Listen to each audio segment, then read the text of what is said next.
शिवारात दुपारच्या सुमारास धुळे तहसील पथकातर्फे अनधिकृत वाळूची वाहतूक करणाऱ्याविरुद्ध कारवाई करण्यात आली असून या वाहनात 1.5 ते 2 ब्रास वाळू आढळून आल्याने वाळू वाहतूक करणारा ट्रक ताब्यात घेण्यात आला आहे।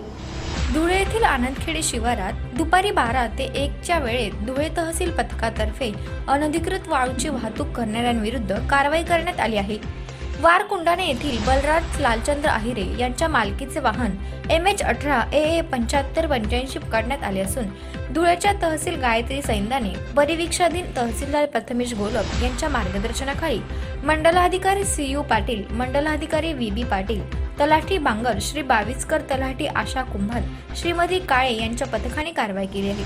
संबंधित वाहन धुळे तहसील कार्यालयात जमा केले असून वाहनात 1.5 ते 2 ब्रास वाळू आढळून आली आहे। ही वाळू किमान 1.5 लाख रुपये किमतीचा दंड आकारण्यात आला आहे। अन्य दुसऱ्या कारवाईत सोमवारी सकाळी मंडलाधिकारी श्री पागदी, नेमाणे, सोनवणे, तलाठी पिंजारी, गजभिये यांच्या पथकाने 2 अवैध वाळू वाहतूक करणारे ट्रॅक्टर वडखेरी शिवारातून ताब्यात घेऊन तहसील कार्यालयात जमा करण्यात आले आहे।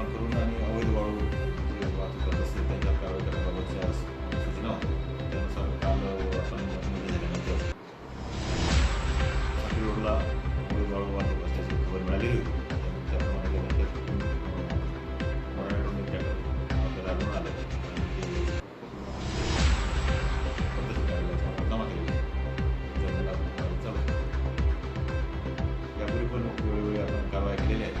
त्या दिवसाच्या 3 टक्के लावलेले आहे। आतापर्यंत 9 वाहनांवर कारवाई त्या महिन्यात झालेली आहे आणि पथक आजपर्यंत झालेले आहे। तुम्ही अवैध वाहतूक करू नये, ज्यांना वाळू आपल्या कामासाठी लागत आहे त्यांनी रिक्षा पावती त्याच्याकडे असेल त्याच्याकडूनच वाळू घ्यावी, अन्यथा ज्या जागेवर वाळू पडलेली असेल त्याचाही पंचनामा करून जागा मार्गावर त्यांना कारवाई करण्याची सूचना दिलेली आहे। वाळूची आवश्यकता असेल, त्यांच्याकडून विकत घ्यायची असेल, त्यांनी ज्या विकत घेणाऱ्याकडून त्याच्याकडून पावती घ्यायची आहे।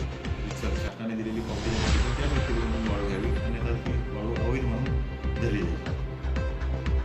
MDTV साठी अभिजित मोहिते, धुळे।